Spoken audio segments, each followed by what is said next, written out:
Today, I'm going to share the recipe of the most healing soup of this world that can cure and detox your body from within.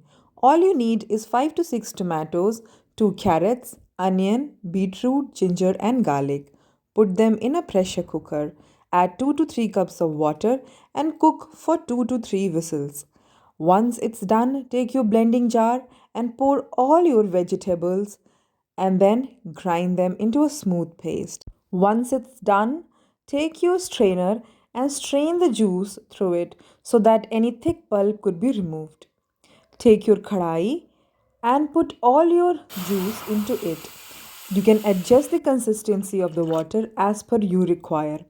Bring it to a boil. If you are on a weight loss journey, you can consume it like this, but I am not. So I will add little bit of sugar and little bit of the salt and black pepper for a kick.